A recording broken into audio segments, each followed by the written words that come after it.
والصلاة والسلام على أشرف خلق الله وسيد المرسلين وعلى آله وصحبه أجمعين.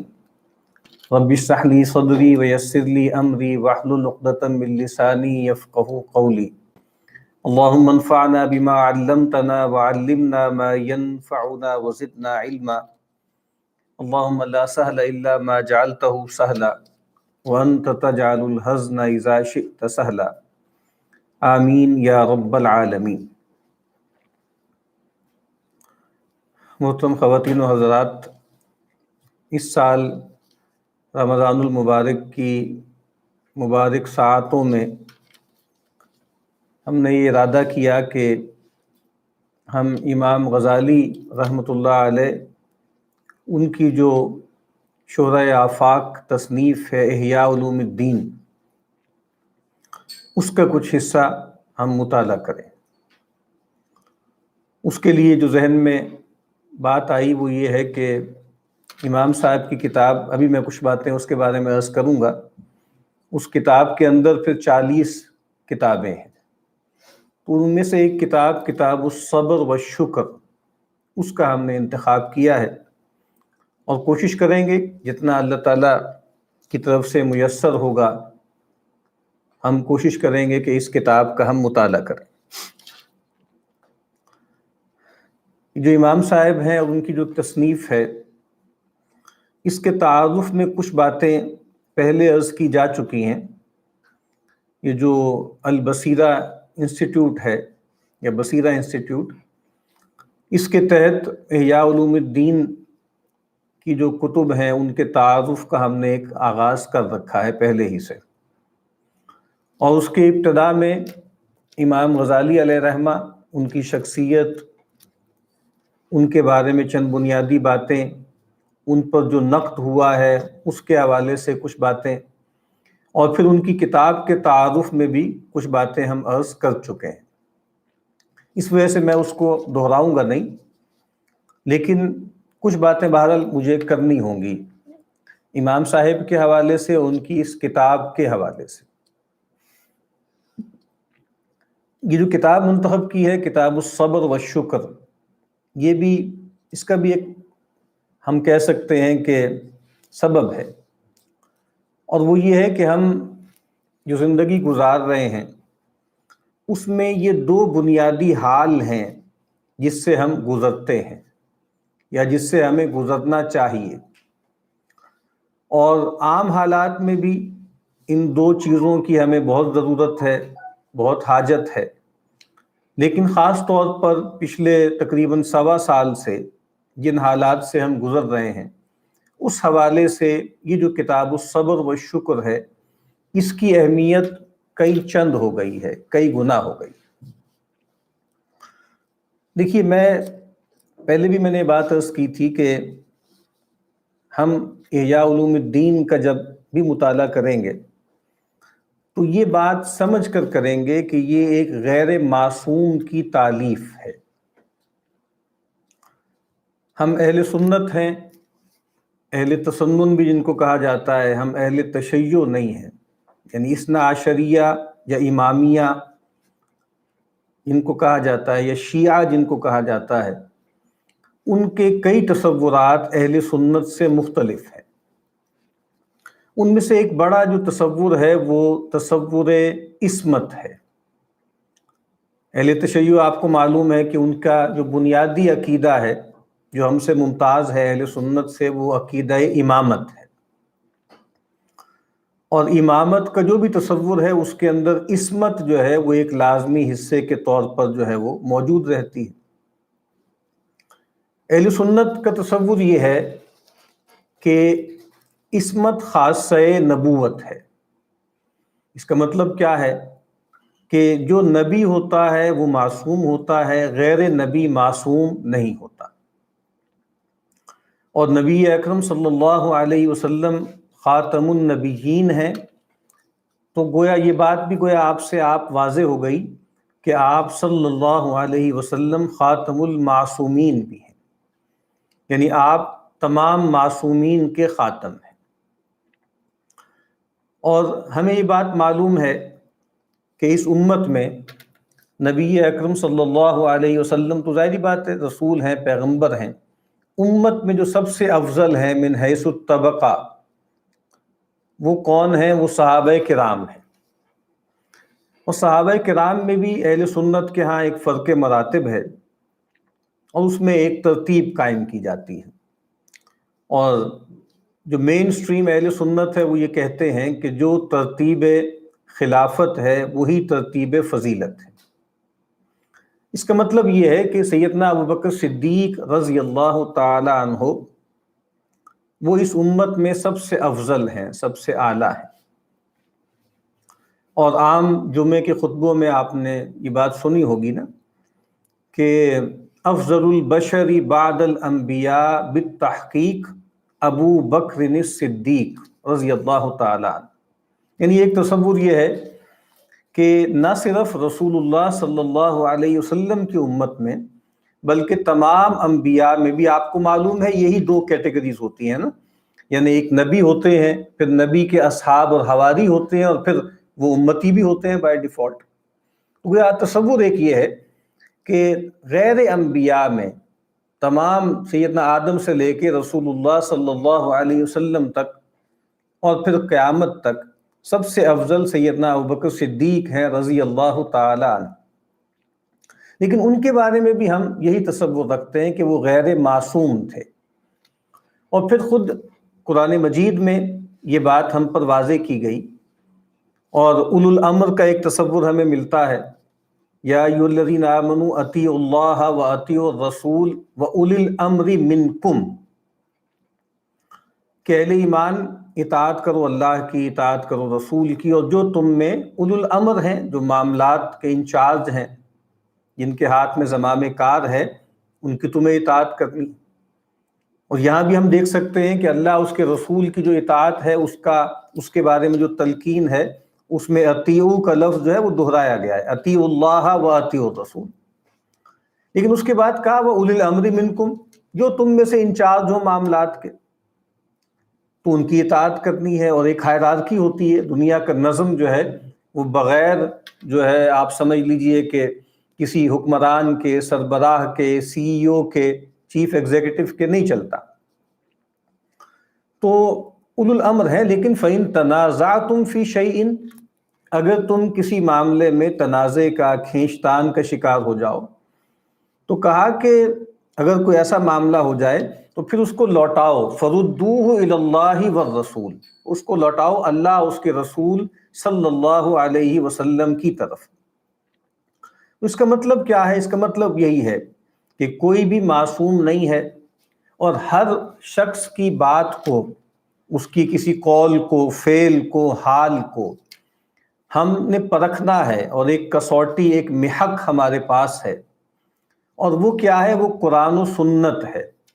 اور علماء لکھتے ہیں، مفسرین لکھتے ہیں فَرُدُّوهُ إِلَى اللَّهِ وَالرَّسُولِ، فَرُدُّوهُ إِلَى اللَّهِ أي إِلَى كِتَابِ اللَّهِ، اور فَرُدُّوهُ إِلَى الرَّسُولِ أي إِلَى سُنَّةِ رسول اللہ صلی اللہ علیہ وسلم، یعنی قرآن و سنت کی طرف اس کو لوٹاؤ۔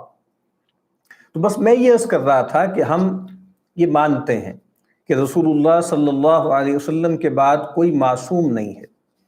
تو اس کا مطلب یہ ہے کہ جو شخص بھی کوئی گفتگو کرے گا، دینی گفتگو کرے گا، اور جس کی ایک دینی حیثیت ہوگی اور دینی اہمیت ہوگی، اس کو بہرحال اپنی جو بھی وہ بات کرے گا اس کے لیے دلیل لانی پڑے گی قرآن و سنت سے۔ اور آپ دیکھیے اس امت کی جو حفاظت اللہ تعالیٰ نے کی ہے، اور اس کی جو حقانیت ہمارے سامنے ہے، اس کا یہ بھی ایک پہلو ہے کہ ہم دیکھتے ہیں کہ بہت سے لوگ آئے جنہوں نے کئی طرح سے انحرافات کیے اور زلات کا شکار ہوئے، فتنے پھیلائے، گمراہیوں کے جو ہے وہ دروازہ کھولنے والے وہ لوگ ثابت ہوئے۔ لیکن ہم یہ دیکھتے ہیں کہ یہ اس امت کی شان ہے کہ جس شخص نے بھی یہ چاہا ہے کہ میری بات کوئی دینی وقعت، کوئی دینی اہمیت حاصل کرے، تو اس کو بہرحال یہ دکھانا پڑا ہے کہ یہ بات قرآن مجید سے کیسے ثابت ہوتی ہے، اس کا مستدل کیا ہے، قرآن مجید میں کیا ہے، اور نبی اکرم صلی اللہ علیہ وسلم کی سنت میں کیا ہے۔ اور اگر اس کو معاذ اللہ ایسے لوگ بھی پیدا ہوئے کہ جنہوں نے رسول اللہ صلی اللہ علیہ وسلم ہی کی اتھارٹی کو چیلنج کر دیا، ان کے بارے میں کہا کہ وہ مطاع نہیں ہے، وہ حجت نہیں ہے، ان کی بات قیامت تک کے لیے بائنڈنگ نہیں ہے، بلکہ وہ ایک خاص وقت کے لیے تھی، ایک کنٹینجنٹ بات تھی، ٹینیورڈ تھی وہ بات، معاذ اللہ۔ تو پھر انہوں نے اس بات کو ثابت کرنے کے لیے اللہ کی کتاب کا سہارا لیا، وہاں سے کچھ دلائل جو ہے وہ برآمد کرنے کی کوشش کی۔ تو اس کا مطلب کیا ہے کہ جو شخص بھی کوئی بات کرے گا تو وہ دکھائے گا نا کہ یہ جو میں بات کر رہا ہوں یہ اللہ کی کتاب میں سے کہاں سے برآمد ہو رہی ہے، چاہے وہ برآمدگی آپ کہہ لیجئے جو استنباط ہے براہ راست ہے یا بالواسطہ ہے، اور پیغمبر صلی اللہ علیہ وسلم کی سنت اور آپ کے اسوے سے وہ کیسے میچ کرتی ہے، وہ کیسے اس میں سنک کرتی۔ تو اس وجہ سے ہم جب بھی کسی شخص کو پڑھیں گے، اس کی کسی کتاب کا، تالیف کا، تصنیف کا ہم مطالعہ کریں گے، چاہے وہ کوئی تبازات چیز ہو، چاہے وہ تالیف ہو، چاہے وہ تصنیف ہو، یعنی جو حدیث کی کتابیں ہیں، جو حدیث کی کمپائلیشنز ہیں، وہ اس طرح سے تبازات، تصنیفات تو نہیں ہے نا، وہ تالیفات ہیں۔ اور وہ تالیفات ان معنوں میں ہے کہ وہ احادیث کو جمع کیا گیا ہے، اس کو کمپائل کیا گیا ہے، لیکن بہرحال اس کے اندر بھی جو محدث ہوتا ہے، جو اس کو جمع کرتا ہے روایات کو، اس کی جو آپ کہیں پسند ناپسند، اس کی سبجیکٹیوٹی اس میں داخل ہو جاتی۔ یعنی پیغمبر صلی اللہ علیہ وسلم کی باتیں تو ظاہری بات ہیں، وہ پیغمبر ہی کی باتیں ہیں، لیکن آپ نے جو انتخاب کیا ہے نا پیغمبر صلی اللہ علیہ وسلم کی باتوں کا، اس میں بہرحال وہ جو شخص ہے، جو بھی محدث ہے، جو بھی آپ کہہ لیجئے دین کا خادم ہے، اس کا ذہن، اس کی پسند ناپسند، اس کا کوئی کرائیٹیریا شامل ہو جاتا ہے۔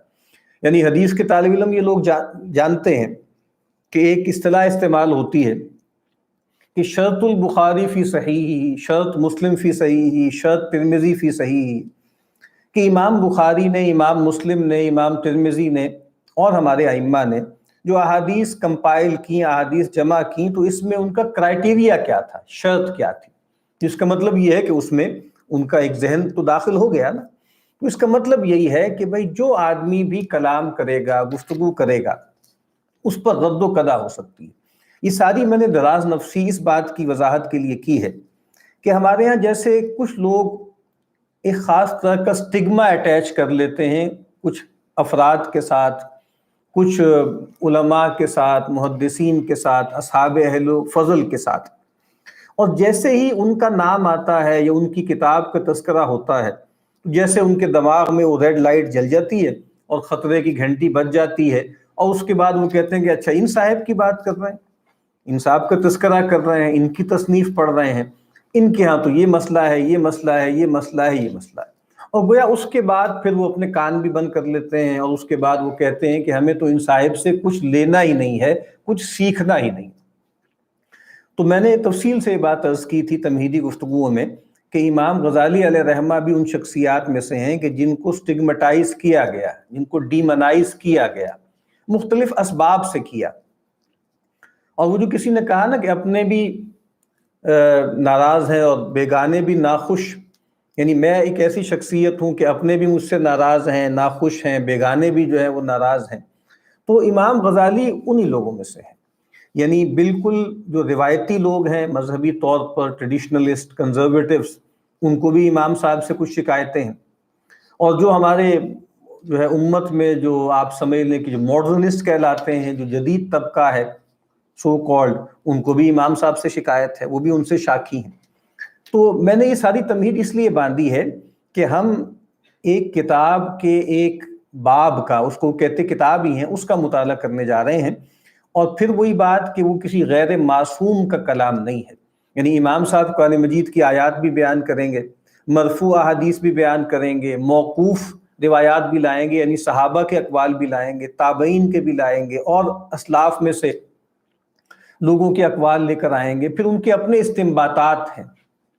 وہ بہت ہی فقیہ النفس شخصیت ہے۔ امام ابو حنیفہ علیہ رحمہ نے جو فقہ کی تعریف کی تھی نا، وہ یہی تھی کہ معرفت النفس ما لہا وما علیہا، کہ نفس کی معرفت، کیا اس کے اوپر ذمے ہیں، کیا چیزیں اس کی ذمہ داریاں ہیں، کیا چیزیں اسے کرنی ہیں، وما علیہا، کیا چیزیں اس کے خلاف ہیں، کن چیزوں سے اس کو بچنا ہے۔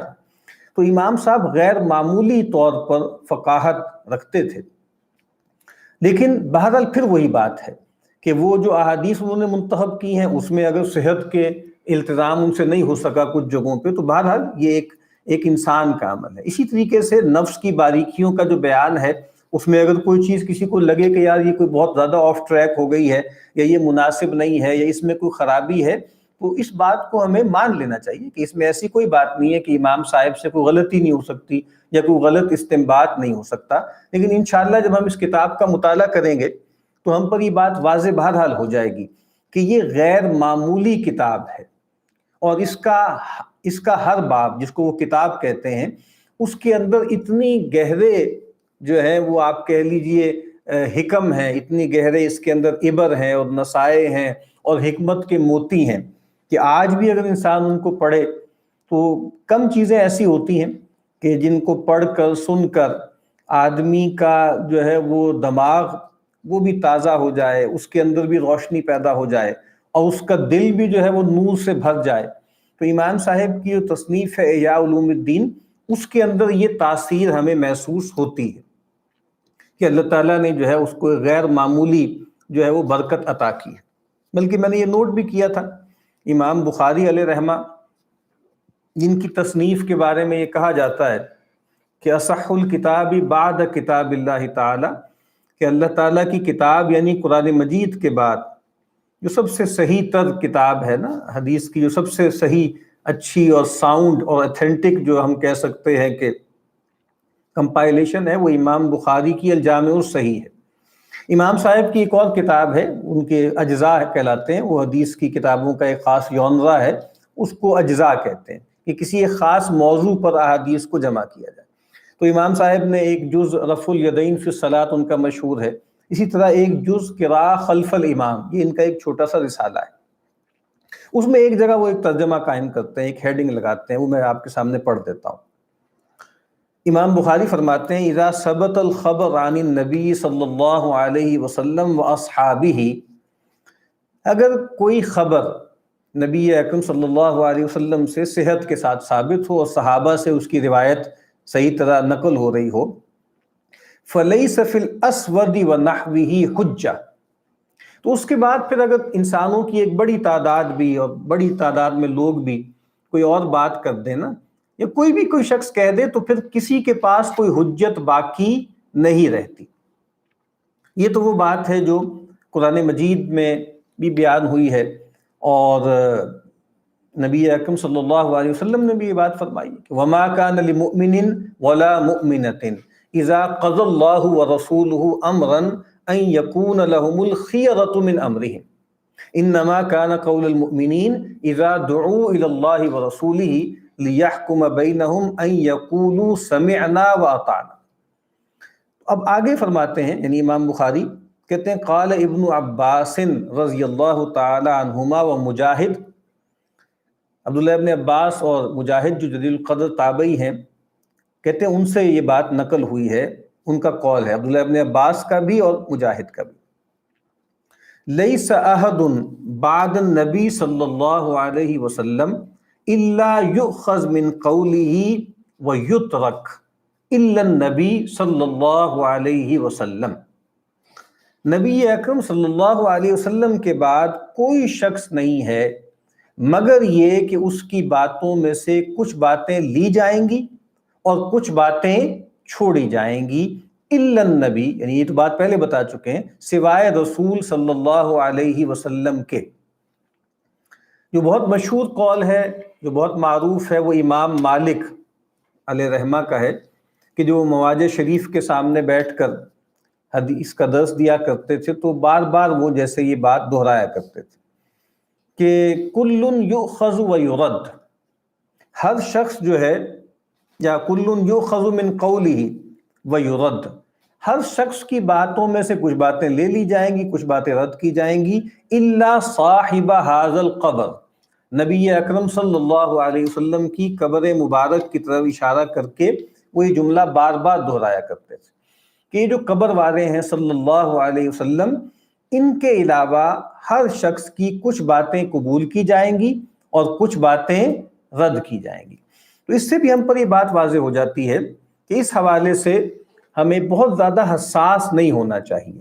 اور پھر وہی بات کہ ہمارے پاس کیونکہ قرآن و سنت موجود ہیں تو کوئی بھی شخص اس کی آپ قداست کہہ لیں، اس کی جو بزرگی کہہ لیں، وہ اتنی نہیں ہے کہ ہم یہ سمجھیں کہ یہ صاحب جو ہے ان پر کوئی تنقید نہیں کی جا سکتی یا ان کی کسی بات پر کوئی اعتراض نہیں کیا جا سکتا. اور آپ کو معلوم ہے کہ یار لوگوں نے تو نبی اکرم صلی اللہ علیہ وسلم کے جو مبارک اصحاب ہیں ان کو بھی نہیں بخشا. بہت سے صحابہ کو معاذ اللہ جو ہے وہ تنازع کا شکار بنا دیا گیا. اور اس کے بعد بھی دیکھ لیجئے اس امت کے جو اساتین ہیں، اس امت کے جو بڑے ہیں، ان میں سے کون ہے ایسا جس کے بارے میں آپ یہ کہہ سکیں کہ بھئی یہ بلا منازعہ اس کو سب لوگ مانتے ہیں؟ ایسا نہیں ہوتا. یعنی کچھ لوگ ان کو پسند کرتے ہیں، کچھ ناپسند کرتے ہیں. یعنی ایسے لوگ بھی ہیں کہ ایک گروہ ایسا ان کو کہے گا کہ وہ امام ہے، وہ حجت الاسلام ہے، ٹھیک ہے، اور وہ آیت من آیات اللہ ہیں. اور انہی صاحب کے بارے میں ایک گروہ ایسا ہوگا جو کہے گا کہ یہ دجال ہے، دجال من دجاجلہ ہے، یا یہ معاذ اللہ دجال اکبر ہے. تو ایسی باتیں بھی ہمارے سامنے آتی ہیں. تو اب امام غزالی علیہ رحمہ بہت بڑے آدمی تھے. اسی طرح آپ کو معلوم ہے امام ابن تیمیہ علیہ رحمہ، وہ بھی معمولی آدمی نہیں تھے، بہت بڑے آدمی تھے. تو کیا اگر امام غزالی علیہ رحمہ وہ تنقید کا شکار ہوئے، وہ کنٹروورسی کا شکار ہوئے، تو کیا ابن تیمیہ علیہ رحمہ نہیں ہوئے؟ یعنی ابن تیمیہ علیہ رحمہ پہ تو جو ہے وہ مجسم ہونے کی یا معطل ہونے یا مجسم ہونے کی بلکہ مشبہ ہونے کی، مشبہہ میں سے ہونے کی اور مجسمہ میں سے ہونے کی جو ہے ان تک کی لوگوں نے تہمت لگائی ہے.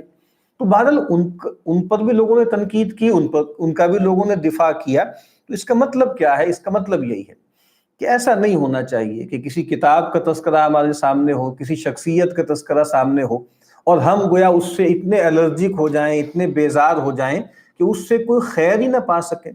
اب قریب کے دور میں آ جائیے نا، یہ میں مثالیں اس لیے دے رہا ہوں کہ یہ مسئلہ بہت اہم ہے. افراد کے بارے میں ہم سے یہ ججمنٹس ہم دے دیتے ہیں، اور کسی آدمی کو ساری زندگی کے لیے ہم بلیک لسٹ کر دیتے ہیں، اور کسی آدمی کو غیر مشروط طور پر ہم جو ہے مجدد وقت یا جو ہے امام العصر بنا لیتے ہیں. اب آپ دیکھیے 20ویں صدی ہے، اس میں جو ہے علامہ اقبال بڑے آدمی تھے، بڑی ان کی شخصیت تھی، لیکن بہرحال وہ بھی انسان تھے نا. ان کے اندر جو ہے غیر معمولی عظمتیں بھی تھی، لیکن ان کے کچھ تسامحات بھی تھے. تو ان کو اسی کے ساتھ قبول کرنا چاہیے نا. اسی طرح ایک اور شخصیت جدید لوگوں میں بہت پاپولر اور خاص طرح سے تحریک اسلامی کے حوالے سے ان کا بڑا مرتبہ ہے، مولانا سید ابو الاعلیٰ مودودی رحمۃ اللہ علیہ. وہ بھی بڑے آدمی تھے، لیکن آپ دیکھتے ہیں کہ ان کے بارے میں بھی تنازع چھوٹا تو نہیں ہے نا. پھر میں ہمیشہ مثال دیتا ہوں، بد صغیر میں آپ کو معلوم ہے کہ جو فقہ حنفی کے ماننے والے ہیں وہ دو حصوں میں، دو بڑے آپ سمجھ لیجئے مشرب اور مسلک ان میں بٹ گئے. ایک دیوبندی کہلاتے ہیں، ایک بریلوی کہلاتے ہیں.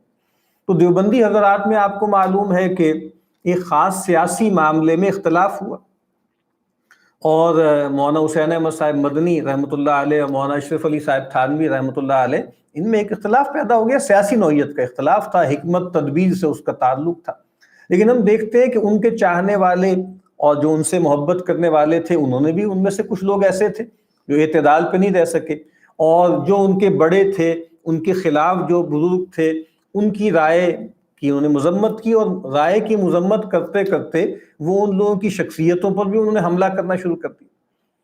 تو شیخ الحدیث مولانا زکریا رحمۃ اللہ علیہ، انہوں نے ایک تصنیف لکھی، بہت اچھی کتاب ہے کہ الاعتدال فی مراتب الرجال، اور وہاں انہوں نے وضاحت کی کہ دیکھیے یہ دونوں حضرات بڑے ہیں، اور یہ ایک مجتہد فی مسئلہ ہے، اور اس میں رائے مختلف ہو سکتی ہے. تو یہ تو نہیں کرنا چاہیے نا، کسی ایک مسئلے میں کسی آدمی سے آپ کو اختلاف ہے تو آپ اس آدمی کو بالکل ہی اس کی ساری فکر کو کوڑے دان میں جو ہے وہ آپ ڈال دیں اور ہمیشہ کے لیے ریڈنڈنٹ کر دیں. تو یہ رویہ ٹھیک نہیں ہے. تو یہ میں نے تمہید دوبارہ سے باندھی اور یہ ساری گفتگو کی ہے اس لحاظ سے کہ کہیں ایسا نہ ہو کہ ہم جو ہے کسی بڑے آدمی سے کوئی فیض پانا، کوئی فائدہ اٹھانا، اس سے ہمیشہ کے لیے اپنے آپ کو محروم کر دیں. اب یہ جو امام صاحب کی کتاب ہے احیاء علوم الدین، میرا یہ تاثر ہے، میں عرض کرتا ہوں کہ ایسی کتاب بہت کم لکھی گئی. اور اس وقت جو دنیا کی ہمارے پاس دینی روایتیں ہیں، جتنا کچھ ہمارے پاس اس کا معلوم ریکارڈ ہے، شاید ہی کوئی ایسی کتاب ہو جو اس کتاب کے ہم پلہ ہو. ہم یہ نہیں کہہ رہے اس وقت کہ بھائی وہ اس میں کوئی ہلکی باتیں نہیں ہیں، کوئی کمزور باتیں نہیں ہیں۔ ایک اور لفظ ہمارے ہاں بولا جاتا ہے تصنیف و تالیف میں، اور وہ یہ کہ بھرتی کی چیزیں، کہ کتابیں بہت بڑی بڑی ہوتی ہیں، اس میں بھرتی کی چیزیں بہت ہوتی ہیں، رفج بہت ہوتا ہے، یعنی بہت کچھ ایسا ہے کہ جو بہت مفید بھی ہے، بہت نافع بھی ہے، لیکن کچھ چیزیں ایسی ہوتی ہیں بس جو کتاب کا پیٹ بھرنے کے لیے ہوتی ہیں۔ ہو سکتا ہے اس کتاب میں بھی ایسی ہوں، لیکن بہرحال میرا تجربہ یہ ہے کہ اس کتاب میں بھرتی کی چیزیں بہت کم ہیں۔ ریپیٹیشن تو ہوتی ہے، ظاہر ہے کہ جب آپ اتنی بڑی کتاب لکھتے ہیں اور دین کے تمام موضوعات کو سامنے رکھتے ہیں تو بہرحال تکرار تو آتی ہی ہے، لیکن میں یہ عرض کرتا ہوں کہ یہ بہت ہی جامع کتاب ہے۔ جدید عہد میں ایک ہمارے ہاں ایک اصطلاح بہت زیادہ استعمال ہونی شروع ہو گئی ہے کوئی 8-10 سال سے، اور وہ ہے بیانیہ، کہ جی بیانیہ کیا ہے آپ کا، یعنی آپ کا نیریٹو کیا ہے یا آپ کا ڈسکورس کیا ہے۔ تو میں یہ عرض کر سکتا ہوں کہ یہ جو کتاب ہے یہ ایک مکمل دینی بیانیہ ہے، یعنی ایسی کوئی کتاب، اتنا بڑا کارپس جس کے اندر اتنا بڑا اس کا اسپیکٹرم ہو اور اتنے زیادہ موضوعات کو اس نے کیٹر کیا ہو، گویا پورے دین پر ایک نگاہ ڈالی گئی، اور خاص طور پہ اس انداز سے نگاہ ڈالی گئی کہ کچھ چیزیں ایسی تھیں جن کو امام صاحب نے محسوس کیا کہ وہ لیگ کر رہی ہیں۔ یعنی امام صاحب آپ کو معلوم ہے 450 ہجری میں امام صاحب کی پیدائش ہے، اور 505 ہجری میں امام صاحب دنیا سے چلے گئے۔ آپ سمجھ لیجئے تقریباً کوئی 950 سال سے بھی زیادہ ہو گئے امام صاحب کو یہاں سے گئے ہوئے۔ اس وقت تک کی دینی روایت جو ان تک پہنچی ہے اس پر تبصرہ بھی کیا ہے، اور امام صاحب نے جہاں محسوس کیا نا کہ کچھ کھانچے رہ گئے ہیں، کچھ کمیاں رہ گئی ہیں، کچھ دینی بیانیے میں کوئی کوتاہیاں رہ گئی ہیں، تو اس کے حوالے سے امام صاحب جگہ جگہ توجہ دلاتے ہیں۔ دینی روایت اسی کو کہتے ہیں، یعنی جس طرح میں نے پہلے عرض کیا ہے کہ پیغمبر کے بعد دور عصمت ختم ہو گیا، اب دینی روایت کو غیر معصومین نے لے کر چلنا ہے۔ وہ گرتے پڑتے جیسے کچھ بھی ہیں اس دین کو سنبھالا دیں گے اور معاملات آگے چلیں گے۔ اور یہ بھی آپ کو معلوم ہے کہ چونکہ یہ آخری دین ہے تو اس کے اندر ایک بہت بڑا ڈیوائن ارینجمنٹ بھی ہے، یعنی ایک ڈیوائن پلان بھی ہے نا، کہ بہرحال وقتاً فوقتاً ایسے لوگ اس امت میں پیدا ہوتے رہیں گے کہ جو اس دین کی تجدید کرتے رہیں گے۔ اور یہ بات قرآن مجید کے بہت سے آیات سے بھی نکلتی ہے، اور نبی اکرم صلی اللہ علیہ وسلم نے تو بالکل اس کو کھول کے بیان کر دیا کہ ان اللہ یبعث لہذہ الامہ علی رأس مئۃ کل سنہ کل سنہ من یجدد لہا دینہا، کہ جو اس کے لیے اس کے دین کی تجدید کرتے رہیں گے، یعنی اللہ تعالیٰ اس امت کے لیے ہر سال کے کنارے پہ، آغاز پہ یا انجام پر ایسے افراد کو اٹھاتے رہیں گے ہر 100 برس بعد، کہ جو اس کے لیے اس کے دین کو تازہ کرتے رہیں گے، یعنی دین کی تجدید کرتے رہیں گے۔ تو اس کی ضرورت پڑتی ہے نا، وقت گزرتا ہے، نئے پیش آمدہ مسائل آتے ہیں، نئے جو ہے وہ لوگ شامل ہوتے ہیں، اور جس کو زمانہ ہم کہتے ہیں، زمانے کے تقاضے سے بھی کچھ چیزیں اختیار کی جاتی ہیں، کچھ چیزیں ترک کی جاتی ہیں۔ تو کہیں ایسا نہ ہو کہ وقت کے گزرنے کے ساتھ ساتھ دین کا حلیہ ہی بگڑ جائے۔ یہ بات ہمیں سمجھنی چاہیے نا کہ وحی تو ظاہری بات ہے کہ پرماننٹ ہے، اللہ کا کلام ہے، لیکن اس کے مخاطبین انسان ہوتے ہیں، اور انسان بہرحال زمان و مکان میں لوکیٹ کرتے ہیں، اس سے ماورا نہیں ہوتے۔ اس وجہ سے ان پر مؤثرات ہوتے ہیں، ان کی شخصیت پر مؤثرات ہوتے ہیں، تو اس کی وجہ سے ان کا شعوری جو ہے وہ ڈھانچہ بھی بدلتا ہے، ان کی اخلاقی معاملات میں بھی تبدیلیاں آتی ہیں۔ تو اس کی ضرورت پڑتی ہے کہ یہ جو عمل ہے تجدید دین کا یہ ہوتا رہے۔ تو امام صاحب میں نے عرض کیا ہے نا کہ ایک لحاظ سے مجدد تھے، اس امت کے مجددین میں سے تھے، کہ انہوں نے اس امت کی پوری دینی روایت کو دیکھا، اس پر غور کیا، اور اس کے بارے میں ایک رائے قائم کی اور اس کو لکھ دیا، اس کو نقل کر دیا۔ یہ جو کتاب ہے احیاء علوم الدین، یہ 40 کتابوں پر مشتمل ہے، 40 اس کے اجزاء ہیں۔ ایک تو اس کے آپ سمجھ لیں 4 ربع ہیں، 4 کوارٹرز ہیں بڑے بڑے۔ پہلا جو ربع ہے اس کا نام ہے ربع العبادات، فرسٹ جو کوارٹر ہے۔ دوسرے کا نام ہے ربع العادات، تیسرے کا نام ہے ربع المہلکات، اور چوتھے کا نام ہے ربع المنجیات۔ 4 کوارٹرز ہیں، عبادات، عادات، مہلکات اور منجیات۔ اس لحاظ سے بھی آپ دیکھیے تو اتنی جامع کتاب آپ کو نہیں ملے گی، یعنی ایک ٹائٹل کے تحت اتنا بڑا کینوس آپ کو نہیں ملے گا۔ اب میں چاہتا ہوں تھوڑا تھوڑا آپ کے سامنے بس فریز کر دوں اس کتاب کی جو 40 کتابیں ہیں نا، تاکہ آپ کو پتہ تو لگے نا کہ یہ کتاب کتنی بڑی کتاب ہے اور کتنے بڑے موضوع کو اس نے احاطہ کرنے کی کوشش کی ہے۔ تو عبادات، عادات، مہلکات اور منجیات۔ اب عبادات سے بات شروع ہوتی ہے اور یہ بات واضح بھی کر دیتی ہے کہ بنیادی جو ہمارا مسئلہ ہے ہم سب کا، وہ کیا ہے؟ وہ ہم سب کا بنیادی مسئلہ ہے بندگی رب۔ وَمَا خَلَقْتُ الْجِنَّ وَالْإِنسَ إِلَّا لِيَعْبُدُونَ۔ اللہ تعالیٰ فرماتے ہیں کہ میں نے جن و انس کو اپنی بندگی ہی کے لیے پیدا کیا ہے۔ تو ہمارا جو ہماری سب سے بڑی ذمہ داری بھی یہی ہے، اور ہمارا سب سے بڑا مسئلہ بھی یہی ہونا چاہیے کہ اللہ کی بندگی کے حوالے سے ہم کہاں کھڑے ہوئے ہیں۔ تو عبادت اور عبادات۔ اب ربع العبادات جو ہے اس کی جو پہلی کتاب ہے اس کا نام ہے کتاب العلم۔ وہ ہم ایک جگہ جو ہے وہ کلاس میں پڑھ بھی رہے ہیں، کتاب العلم کا تفصیلی مطالعہ ہم کر رہے ہیں۔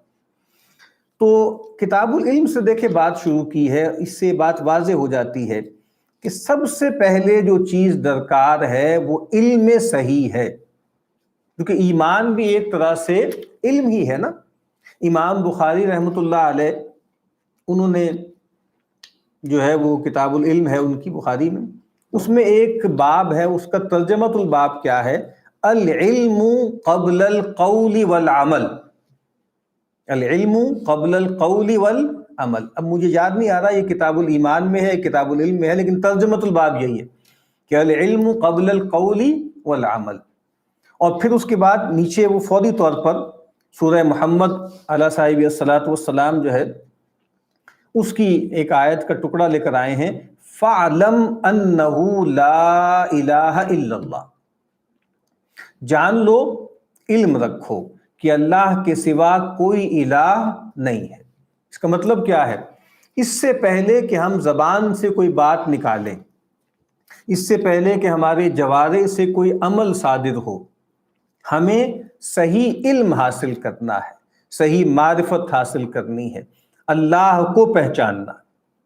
جیسے کہ آپ کو معلوم ہے وہ جو ابھی میں نے آیت پڑھی وما خلقت الجن والانس الا لیعبدون، اس کی ایک تفسیر سیدنا عبداللہ ابن عباس رضی اللہ تعالی عنہما سے جو منقول ہے وہ یہی ہے کہ وما خلقت الجن والانس الا لیعبدون ای لیعرفون، یعنی بندگی کا بھی سب سے پہلا تقاضا کیا ہے؟ عرفان، یعنی معرفت، اللہ کو پہچاننا، یہ سب سے پہلا تقاضا ہے۔ اسی کو ایمان کہتے ہیں، اسی کا کلمہ پڑھ کے کوئی شخص اسلام میں داخل ہوتا ہے۔ اشہد ان لا الہ الا اللہ، تو اللہ کی الوہیت کی گواہی دیتے ہیں تو آپ اسلام میں داخل ہوتے ہیں۔ تو بہرحال کتاب العلم ہے، اس سے بات شروع ہوتی ہے۔ اس کے بعد کیا ہے؟ کتاب قواعد العقائد۔ میں نے عرض کیا نا کہ امام صاحب کا منہج ہی یہی ہے پوری کتاب میں، خاص طور پہ منجیات اور مہلکات اگر آپ کتاب کا مطالعہ کریں نا تو جیسے ایک 3 پوائنٹ ان کا ایک تصور ہے۔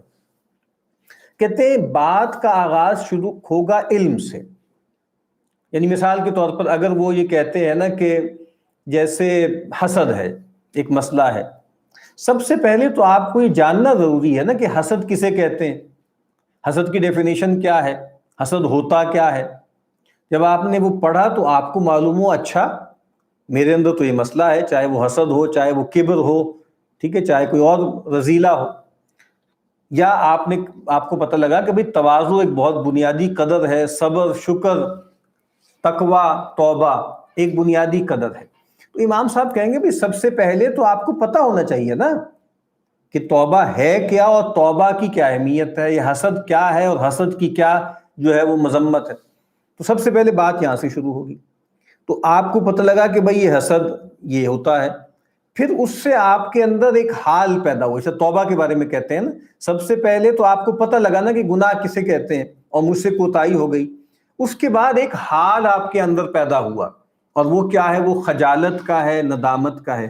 اس کے بعد پھر عمل شروع ہوگا. توبہ کے معنی میں کیا ہوگا؟ پہلے زبان سے استغفار کریں گے، پھر عمل ترک کر دیں گے. آئندہ کے لیے آپ اللہ سے ایک وعدہ کریں گے. ہر چیز میں وہ یہی کہیں گے. سب سے پہلے علم، اس علم سے ایک حال پیدا ہوگا، اس حال سے پھر ایک عمل پروڈیوس ہوگا. تو دیکھیں کتاب العلم. پھر اس کے بعد قواعد العقائد، یہ دوسری کتاب ہے رب العبادات کی. یعنی جو بنیادی عقائد ہیں آپ کے وہ ٹھیک ہونے چاہیے، عقیدہ ٹھیک ہونا چاہیے، اور اس کی ایک تفصیل ہے وہ امام صاحب نے یہاں بیان کی. اس کے بعد پھر اب عقیدے کے بعد جو سب سے بڑا عمل ہے بندگی کا وہ کیا ہے؟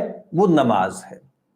تو اب نماز کے لیے شرط کیا ہے؟ طہارت. تو بات وہاں سے شروع ہوگی. تو تیسری کتاب کا نام کیا ہے؟ کتاب اسرار الطہارہ، طہارت کے اسرار، اس کا سر کیا ہے. اب دیکھیے چونکہ یہ اصلاً فقہ کی کتاب نہیں ہے نا، تو فقہ کی کتابوں میں بہت تفصیل سے بیان ہوگا کہ جناب نماز کے جو ہے واجبات کیا ہیں، مستحبات کیا ہیں، مکروہات کیا ہیں، ٹھیک ہے، ممنوعات کیا ہیں، وغیرہ وغیرہ. لیکن امام صاحب کا ایک خاص پرسپیکٹو ہے. وہ بار بار اس کتاب میں یہ گلہ کرتے ہیں کہ دیکھیے آپ نے جو ظاہر ہے، جو ڈھانچہ ہے، جو فارم ہے، اس پر تو بہت محنت کی، بہت نیٹی گریٹی سے جا کر آپ نے اس کی تفصیل دیکھی اور اس کو بیان کیا. لیکن اس کی جو روح ہے، اس کا جو باطن ہے، جس کو امام صاحب بار بار کہتے ہیں کہ علم الآخرہ، جس کو وہ کہتے ہیں علم تہذیب النفس، اس کو کہتے ہیں علم جو ہے وہ اسرار النفس کہتے ہیں، کہ نفس کے مسائل کیا ہیں، آخرت میں کیا چیزیں انسان کے کام آئیں گی، کیا کون سے احوال درکار ہیں، کون سے احوال ہیں جن سے بچنا ہے. تو کہتے ہیں اس کے اسرار کیا ہیں. پھر طہارت کے اسرار کیا ہیں. پھر اگلی کتاب ہے کتاب اسرار الصلوات و مہماتھا، نماز کا تذکرہ ہوگا. پھر اس کے بعد اسرار الزکوٰۃ ہیں، پھر اسرار الصوم ہے، پھر اسرار الحج ہے. پھر کتاب آداب تلاوت القرآن، قرآن مجید. یعنی آپ دیکھیے نا کہ عبادات کے فوراً بعد وہ لے کر آئے ہیں قرآن مجید کی تلاوت، کہ قرآن مجید کو پڑھنا، اس کو پڑھنے کے کیا آداب ہیں وہ بتائیں گے تفصیل سے، کہ اس کے ظاہری آداب کیا ہیں، اس کے باطنی آداب کیا ہیں. ٹھیک ہے. پھر اس کے بعد کتاب الاذکار والدعوات، یعنی نماز تو ایک منیمم ہے نا، اور اس کے بعد قرآن مجید کی تلاوت بھی ایک بنیادی دینی ذمہ داری ہے. لیکن اللہ تعالیٰ کی جو یاد کی ذمہ داری ہے وہ اس پہ ختم تو نہیں ہوتی. ٹھیک ہے. نماز سب سے افضل ذکر ہے، اقیم الصلاۃ لذکری، اور قرآن مجید تو سراپا ذکر ہے، لیکن اس کے علاوہ بھی انسان کی زندگی کا ایک بڑا حصہ ہے جو ان سے باہر ہوتا ہے. تو پھر وہ ذکر کے کیا معمولات ہیں جو نبی اکرم صلی اللہ علیہ وسلم سے اور صحابہ سے اور صالحین سے ہم تک پہنچے ہیں، جن کو اختیار کرنا ضروری ہے. اور پھر یہ جو رب العبادات ہے، اس کی آخری جو 10ویں کتاب ہے اس کا نام ہے ترتیب الاوراد و تفصیل احیاء اللیل، کہ جو اوراد ہیں، جو ورد ہیں مختلف اوقات کے، مختلف موقعوں کے وقت، اور مختلف جو ہے وہ محل ہیں ان میں کون کون سے ورد کرنے ہیں. اور پھر خاص طور پر جو نبی اکرم صلی اللہ علیہ وسلم نے بھی فرمایا نا کہ فرض نماز کے بعد جو سب سے افضل نماز ہے وہ رات کی نماز ہے. جب آپ سے پوچھا گیا کہ بھئی سب سے افضل وقت کون سا ہوتا ہے کہ جس میں انسان اللہ سے مناجات کرے، نماز پڑھے، تو آپ نے کہا جوف اللیل الاخر، کہ آخری رات کا پیٹ. تو رب العبادات کو ختم کیا ہے انہوں نے احیاء اللیل جو ہے اس کی تفصیل سے. عبادات کے بعد زندگی کا جو ایک بہت بڑا ہمارا پہلو ہے وہ عادات کا ہے. جس دور میں ہم رہتے ہیں اس میں کچھ لوگوں نے نادانستگی میں اور کچھ لوگوں نے ایک دجل کے حوالے سے اور ایک سمجھ لیں کہ سوچی سمجھی پلاننگ کے تحت ایک بلا وجہ کا تنازع پیدا کر دیا ہے، ایک کمپیریزن اور مخاصمت پیدا کر دی ہے حقوق اللہ اور حقوق العباد کے درمیان. اور ہمارے جو سو کالڈ پڑھے لکھے لوگ ہیں، جو سیکولر بھی ہیں، جو لبرل بھی ہیں، جو طرح طرح کے ازمز کا شکار ہیں، وہ بہت زیادہ جیسے تنقید کا نشانہ بناتے ہیں حقوق اللہ کو، اور ڈیگریڈ کرتے ہیں، انڈرمائن کرتے ہیں، اور بہت زیادہ میگنیفائی کرتے ہیں وہ حقوق العباد کو۔ اور اس میں بھی مقصود کوئی نہیں ہوتا، اصل مقصود یہ ہوتا ہے کہ دین اور اہل دین کو کسی طریقے سے ہم رسوا کریں، کسی طریقے سے ہم ذلیل کریں، کہ یہ لوگ جناب اللہ اللہ تو کری جا رہے ہیں، اور جناب جو ہے نمازیں پڑھی جاتے ہیں، روزے رکھ رہے ہیں، قربانی کر رہے ہیں، حج عمرے کرتے چلے جا رہے ہیں، لیکن جناب حقوق العباد کی تو فکر ہی کوئی نہیں۔ اور یہ بات تو اللہ رسول نے واضح کر ہی دی ہے کہ بھئی حقوق اللہ میں تو کوئی مسئلہ کوئی نہیں ہے، اللہ تعالیٰ معافی کر دیں گے، اصل مسئلہ تو حقوق العباد کا ہے۔ اور ایک خاص طرح کا جو ہیومنزم ہے جدید دور میں، اس کو آپٹ کرنے کے لیے، اس کو اختیار کرنے کے لیے دین انسانیت کے نام سے ایک دجل انہوں نے پھیلا رکھا ہوا ہے۔ اور وہ جو حقوق العباد بھی ہے اس کا ریفرنٹ اللہ نہیں ہے۔ ان سب سے بنیادی بات تو ان کو سمجھانی یہ چاہیے کہ میرے برادر کوئی حق نہیں ہے کسی بندے کا، سارے حق اللہ ہی کے ہیں، اور جن کو آپ حقوق العباد کہتے ہیں وہ بھی اللہ نے بتایا ہے نا، اب اس وجہ سے ہم مانتے ہیں، ورنہ سارے حق اللہ ہی کے ہیں۔ اس اللہ نے کہا ہے کہ بھئی میرے ساتھ بھی اپنے معاملات ٹھیک رکھو، اور میرے بندوں کے ساتھ بھی، میری مخلوقات کے ساتھ بھی اپنے معاملات کو ٹھیک رکھو۔ تو اس لحاظ سے جو عادات کا پہلو ہے، ٹھیک ہے، جس کو معاملات بھی ہم کہتے ہیں، وہ بھی بہت اہم ہے، اس دور میں بھی اس کی بہت اہمیت ہے۔ اب اس کا آغاز کرتے ہیں کتاب العقل سے، تو کھانے پینے کے معاملات ہیں، پھر اس کے بعد آداب النکاح۔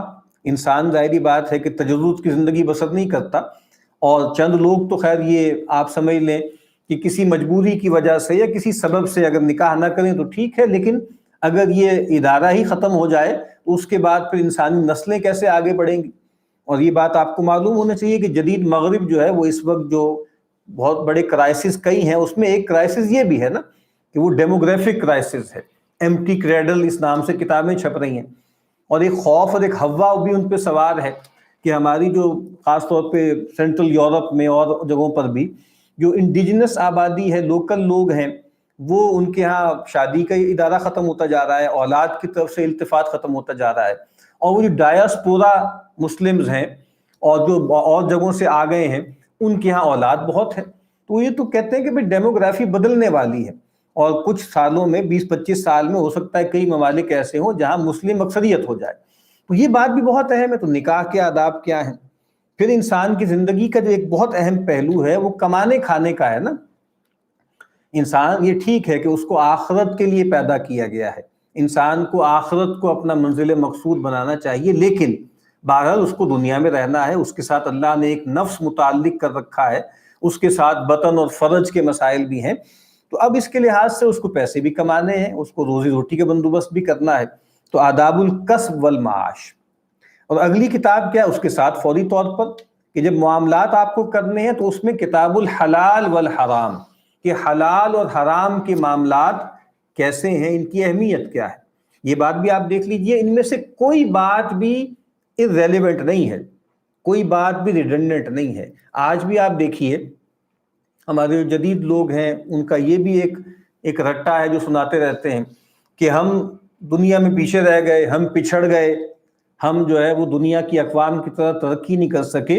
اور اس میں ایک بہت بڑا مسئلہ جو ہے وہ یہ ہے کہ ہم جو ہے وہ حلال اور حرام کے چکر سے، ان کے خیال کے مطابق یہ حلال و حرام کا ایک چکر ہے، اس سے ہم نکل ہی نہیں پاتے۔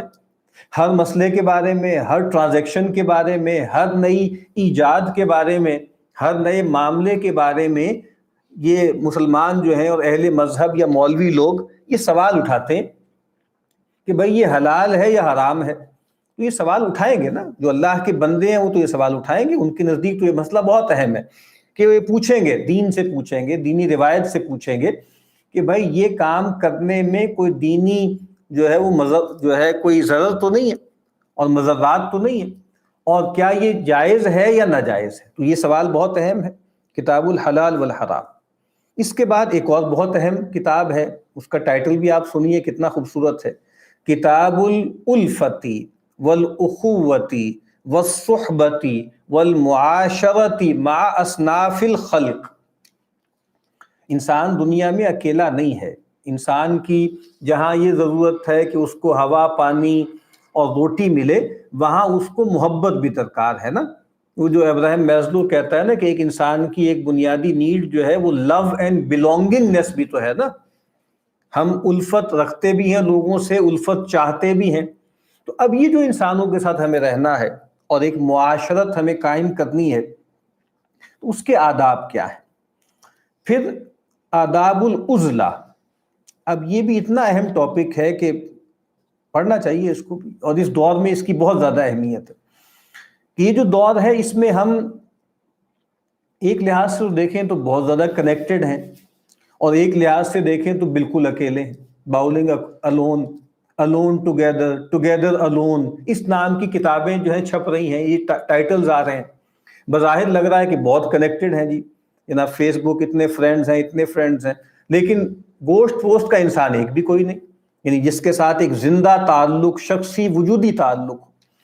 تو بہرحال انسان کو جہاں اس کی ضرورت ہے نا کہ وہ لوگوں میں گھل مل کے رہے، اور ایک معاشرتی انسان ہے، انسان ایک معاشرتی وجود ہے، لیکن وہاں کچھ وقت اس کو سیکلوژن میں، سولیٹیوڈ میں، خلوت میں، عزلت میں بھی درکار ہے۔ یہ بھی انسان کی سائیکک ویل بینگ کے لیے ضروری ہے۔ ہر وقت بھیڑ میں رہنا، ہر وقت کیمرے کے سامنے رہنا، ہر وقت جو ہے وہ انجمن میں رہنا، یہ انسان کی روحانی اخلاقی ضرورت تو ہے ہی، یہ انسان کی نفسیاتی یا نفسی جو ویل بینگ ہے نا اس کے لیے بھی ضروری ہے۔ عزلت، یہ عزلت کیا ہے، کن صورتوں میں یہ پسندیدہ ہے، کن صورتوں میں یہ ناپسندیدہ ہے، یہ بھی بہت اہم ٹاپک ہے۔ پھر میں عرض کرتا ہوں ان میں سے کوئی ٹاپک ایسا نہیں ہے جو آج ریلیونٹ نہ ہو۔ پھر آداب السفر ہے، انسان کو سفر کرنے ہیں، جہاد و قتال کے لیے بھی سفر کرنا ہوتا ہے، طلب معاش کے لیے بھی سفر کرنا ہوتا ہے، طلب علم کے لیے بھی سفر کرنا ہوتا ہے۔ ٹھیک ہے، انسان اللہ کی نشانیوں کو دیکھنے کے لیے ترویح جس کو بولتے ہیں، تفریح جس کو بولتے ہیں، اس کے لیے بھی سفر کرنا ہوتا ہے۔ تو وہ اس کے آداب کیا ہیں؟ پھر آداب السماع والوجد، ایک اور روایت ہے ہمارے ہاں، سماع کی روایت ہے، اچھی آواز میں کچھ چیزیں پڑھنا، کچھ چیزیں کرنا، اور اللہ تعالیٰ کے تعلق سے کچھ کیفیات بھی انسانوں کے اندر پیدا ہوتی ہیں۔ یعنی اچھی آواز میں جب کوئی چیز سنی جاتی ہے تو اس کے کچھ اثرات انسان پر ڈیولپ ہوتے ہیں۔ جو جدید سیلف ہے اس کو کہتے ہیں یہ ایجیٹیٹڈ سیلف ہے، یہ بہت زیادہ اس کے اندر انتشار ہے، گھبراہٹ ہے، سیرینٹی، ٹرینکولیٹی اس کے اندر نہیں ہے۔ اور اس میں جہاں اور بہت سے فیکٹرز ہیں وہاں موسیقی بھی ہے اور میوزک بھی ہے۔ جدید دور میں جس طرح آپ کو معلوم ہے کہ پاپ جو ہے میوزک آئی ہے، اس کے بعد اور تو کئی جانراز آئے ہیں، ان کے جو اثرات ہوئے ہیں مغرب ہی کے اندر، وہاں کے بڑے لوگوں نے، یعنی جو مسلمان بھی نہیں ہیں بلکہ وہ اللہ کو بھی بہت سے ماننے والے نہیں ہیں، انہوں نے یہ بتایا ہے کہ یہ جو موسیقی ہوتی ہے اس کے اثرات کہاں تک ہوتے ہیں، کدھر تک مار کرتے ہیں۔ تو یہ بھی ایک اہم کتاب ہے امام صاحب کی اس کتاب کی۔ پھر کتاب الامر بالمعروف والنہی عن المنکر، ہم اس دنیا میں رہتے ہیں، وہی بات کہ ہم لوگوں میں گھل مل کے رہتے ہیں، اور ہمیں ایک دوسرے کو سپورٹ کرنا ہے، ایک دوسرے کو فیسلیٹیٹ کرنا ہے، ایک دوسرے کی مدد کرنی ہے، ایک دوسرے کے لیے نافع بننا ہے۔ تو ہمیں خود بھی خیر پر رہنا ہے، دوسروں کو بھی خیر پر رکھنے کی کوشش کرنی ہے۔ ہمیں خود بھی برائیوں سے بچنا ہے اور اپنے یار دوستوں کو، اپنے ارد گرد کے لوگوں کو، حلقے کے لوگوں کو برائی سے روکنا بھی ہے، منع بھی کرنا، رکنا بھی ہے، روکنا بھی ہے۔ تو یہ بہت اہم موضوع ہے، الامر بالمعروف والنہی عن المنکر۔ اور جو آخری کتاب ہے اس ربع العادات کی وہ کیا ہے؟ آداب المعیشہ و اخلاق النبوہ، جو زندگی گزارنے کے جو آداب ہیں۔ اردو میں تو معیشت کا لفظ ہمارے ہاں اکانومی کے لیے بولا جاتا ہے نا، کھانے کمانے۔ عربی زبان میں معیشت یا عیش کا لفظ بولا جاتا ہے گزران کے لیے، لیونگ جس کو ہم کہتے ہیں۔ تو اس کے کیا آپ سمجھ لیجئے آداب ہیں، اور خاص طور پہ نبی اکرم صلی اللہ علیہ وسلم کا اس میں اسوہ کیا ہے؟ یہ دوسرا ربع ہے عادات کا۔ اس کے بعد ربع المہلکات، ہلاکت میں ڈالنے والے کون سے احوال ہیں۔ دیکھیے یہ بات ہمارے علماء نے، ہمارے اسلاف نے، ہمارے بڑوں نے بہت اچھی طرح واضح کی کہ انسان کی شخصیت کا جو اصل کوڈ ہوتا ہے نا، وہ اس کی باتیں نہیں ہوتی، وہ اس کے عمل بھی نہیں ہوتے یہاں تک کہ، بلکہ اس کے احوال ہوتے ہیں. یعنی ایک تو نیت اور ارادہ، وہ بھی ایک طرح سے حال ہے، اور پھر احوال ہوتے ہیں، اسٹیٹ آف بینگ آپ کی کیا ہے، اور وہاں سے انسان ڈیفائن ہوتا ہے. یعنی جو ہم بڑی بڑی چیزیں سنتے ہیں نا، صبر اور شکر، مثلا صبر، شکر، توبہ، اخبات، تضرع، خشیت، یہ اعمال تھوڑے ہی ہیں، یہ تو کچھ چیزوں میں ظاہر ہوتی ہیں چیزیں، یہ احوال ہیں، ان کا تعلق قلب سے ہے اور نفس سے ہے. اسی طریقے سے تکبر، ریا، حسد، بغض، حقد یعنی کینہ، مثال کے طور پہ یہ ساری چیزیں بھی اعمال تو بعد میں ہے نا، اصل میں تو یہ احوال ہیں. تو ہم دیکھتے ہیں کہ جو وہ احوال جو ہلاک کر دینے والے ہیں وہ کون سے ہیں، اور وہ کون سے احوال ہیں کہ جو نجات دینے والے ہیں. اور نبی اکرم صلی اللہ علیہ وسلم کی ایک روایت، آپ کے ایک مبارک قول ہی سے یہ چیز نکلی ہے کہ آپ ہمیں ثلاث منجیات و ثلاث مہلکات، اور ایک روایت میں موبقات کہا گیا، سبل موبقات، کہ 3 چیزیں ہیں جو نجات دینے والی ہیں، اور 3 چیزیں ہیں جو ہلاکت میں ڈالنے والی ہیں. اور یہ بات ہم ایک دینی روایت میں کھڑے ہوئے ہیں، ہمیں پتہ ہونی چاہیے کہ ہمارے ہاں نجات کا بھی مطلب ہے آخرت میں نجات، اور ہلاکت کا بھی مطلب ہے آخرت میں ہلاکت. یہ ٹھیک ہے کہ دنیا میں بھی ہم سہولت چاہتے ہیں، عافیت چاہتے ہیں، سعادت چاہتے ہیں، اور دنیا میں بھی ہم تنگی، ترشی، تکلیف، ہلاکت، جان مال، آبرو کی، اولاد کی، کھیتی کی، کاروبار کی نہیں چاہتے. لیکن جو اینڈ میننگ ہے نا ہلاکت کے، وہ آخرت کی ہلاکت ہے. اور جو نجات کا بھی آخری مطلب ہے وہ کیا ہے؟ وہ آخرت کی نجات ہے. اب دیکھیے مہلکات میں بھی آگے 10 کتابیں ہیں. پہلی کتاب کیا ہے؟ کتاب شر عجائب القلب، قلب کے عجائب کیا ہے، یعنی قلب کتنی بڑی چیز ہے، اس کی کتنی اہمیت ہے.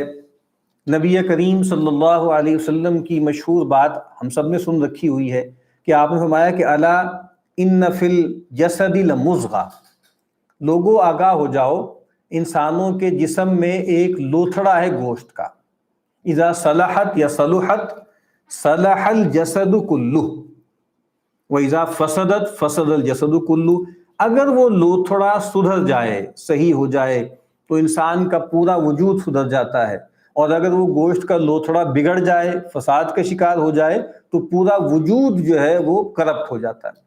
الا وہی القلب، آگاہ ہو جاؤ وہ دل ہے. دل کی اہمیت اتنی زیادہ ہے، قرآن مجید کی کتنی آیتیں ہیں یہاں دل کی جو صفائی ہے، ستھرائی ہے، اس کی جو سلامتی ہے، اس کے اندر جو انابت ہے، اس کا تذکرہ ہے.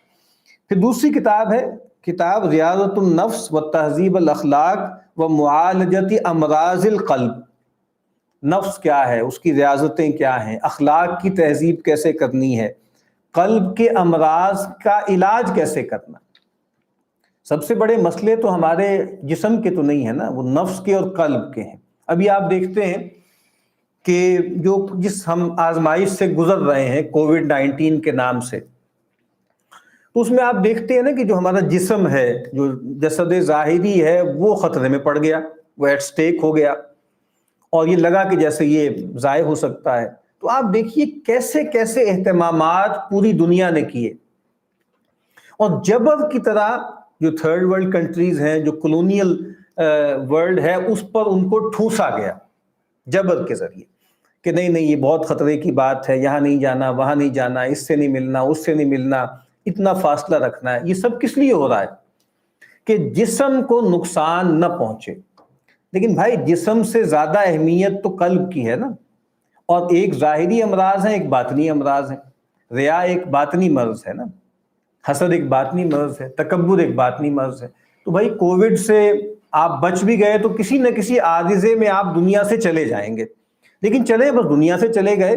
لیکن یہ جو ریا کا وائرس ہے، یہ جو حسد کا بیکٹیریا ہے، اس پر بھی کسی کو توجہ ہے؟ اس کے لیے بھی کوئی ایمرجنسی کسی نے لگائی ہے، کسی فرد نے یا کسی اجتماع نے؟ کوئی توجہ نہیں. یعنی وہ گفتگو ہی سے خارج ہے نا.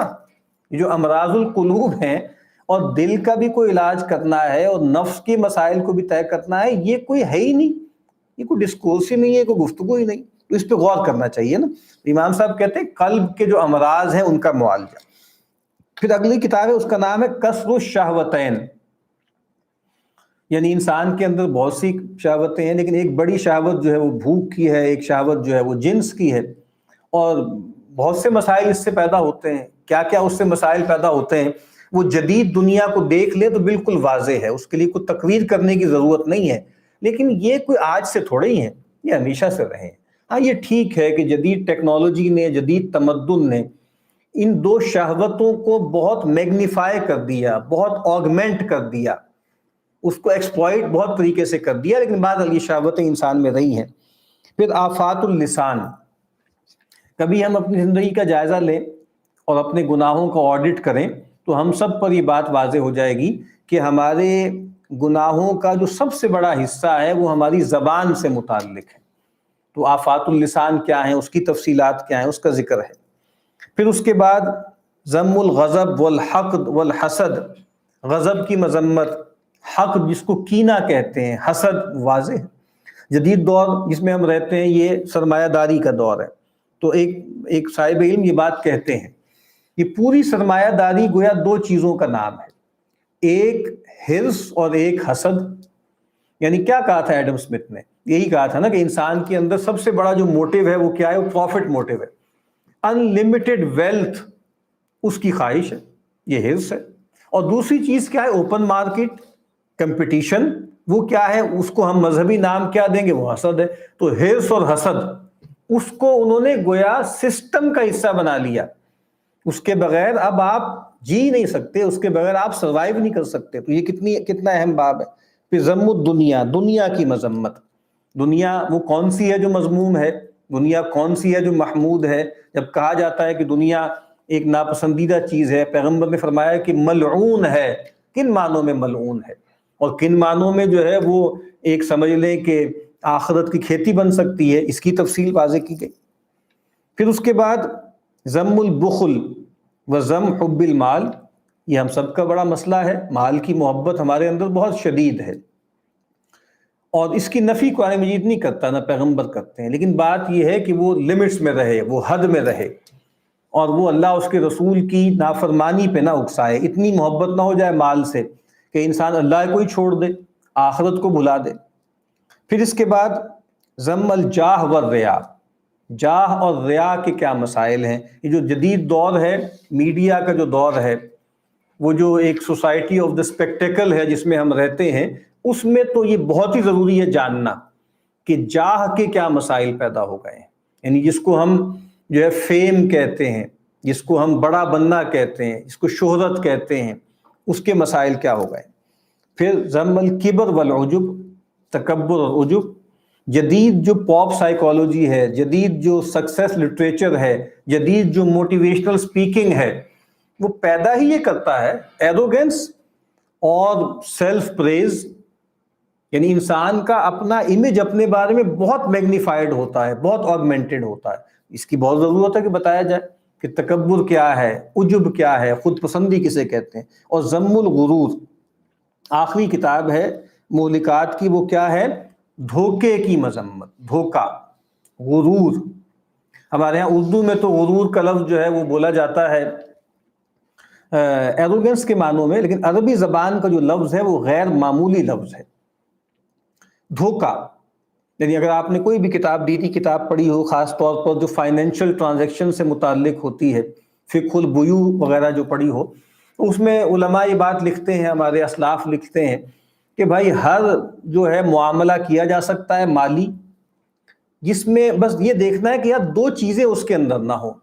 ایک یہ ہے کہ اس کے اندر ضرر نہ ہو، یعنی نقصان نہ ہو، اور دوسری بات یہ ہے کہ اس کے اندر غرر نہ ہو، اس کے اندر دھوکہ نہ ہو، فراڈ نہ ہو، ڈسیپشن نہ ہو، کنسیلمنٹ نہ ہو. تو واقعہ یہ ہے کہ جس دور میں ہم رہتے ہیں، اس دور کا ایک بہت بڑا عنوان، جیسے اللہ کے نبی نے کہا تھا نا کہ دجال جب آئے گا نا تو کاف فا را اس کے ماتھے پہ لکھا ہوا ہوگا. تو یہ جو پورا دور ہے اس کے بہت بڑے بڑے مظاہر ہیں، اس کے ماتھے پہ دا جیم لام لکھا ہوا ہے. یعنی دجل لکھا ہوا ہے، فریب لکھا ہوا ہے، ڈسیپشن لکھا ہوا ہے. ایلوژن ہے. کرس ہیجز کی بہت اچھی کتاب ہے, اس کا نام ہے دا امپائر آف ایلوژن. پورا امپائر ایلوژن سے کھڑا کر دیا ہوا ہے, دھوکہ ہے, فریب ہے. تو قرآن مجید ہمیں کیا بتاتا ہے کہ فلا یغرنکم الحیات الدنیا ولا یغرنکم باللہ الغرور, فلا تغرنکم الحیات الدنیا ولا یغرنکم باللہ الغرور, کہ دیکھو تمہیں ہرگز یہ دنیا کی زندگی دھوکے میں نہ ڈالے, اور ہرگز وہ جو بڑا دھوکے باز ہے الغرور, وہ کون ہے؟ جو ابلیس ہے اور اس کے چیلے چانٹے ہیں, اور اس ابلیس کا سب سے بڑا ایجنٹ, سب سے بڑا ہم کہہ سکتے ہیں وہ ایک اگر گرو ہے نا ابلیس, تو سب سے بڑا اس کا جو چیلا آئے گا وہ کون ہوگا؟ وہ المسیح الدجال ہوگا, جو قیامت سے پہلے شخص بھی ظاہر ہوگا. لیکن بادل یہ دور جس میں ہم رہتے ہیں نا, یہ ڈسیپشن کا دور ہے, یہ دھوکے کا دور ہے. تو یہ کیا ہے کہ غرور کی مذمت, اور پھر اصناف المغرورین, کس طریقے سے لوگ جو ہے وہ دھوکہ کھاتے ہیں, دھوکے کا شکار ہوتے ہیں. تو یہ 10 کتابیں کس کی ہیں؟ رب المہلکات. اس کے بعد چوتھا ربع کیا ہے؟ رب المنجیات ہے, جس کی پہلی کتاب ہے کتاب التوبہ, اور جس کی دوسری کتاب ہے کتاب الصبر والشکر, جس کو ہم کوشش کریں گے تھوڑا تفصیل سے ہم اس کا مطالعہ کریں. تو آج بس ہمارا وقت جو ہے وہ مکمل ہو رہا ہے. ہم نے انشاءاللہ طے کیا ہے کہ 1 گھنٹہ سے زیادہ ہم یہ نشست نہیں کیا کریں گے, اور تراویح وغیرہ سے جیسا کہ عام طور پہ معلوم ہے کہ لوگ 10 سوا 10 تک میکسیمم جو ہے وہ فارغ ہو جاتے ہیں. تو اس کے بعد انشاءاللہ یہ پروگرام جو ہے وہ ہوا کرے گا, روز جو ہے وہ 10:30 بجے سے لے کے 11:30 بجے تک ہوگا. تو کل بھی مزید کچھ تمہیدی گفتگو ہوگی. یہ جو رب المنجیات ہے انشاءاللہ اس کا تعارف میں عرض کروں گا, اور اس کے بعد پھر یہ جو کتاب الصبر والشکر یہ جو منتخب کی ہے, شروع میں نے اشارہ کیا تھا, لیکن بہرحال یہ جو خاص کتاب ہم نے انتخاب کی ہے ان 40 کتابوں میں سے, اس کا سبب کیا ہے اور اس موضوع کی اہمیت کیا ہے.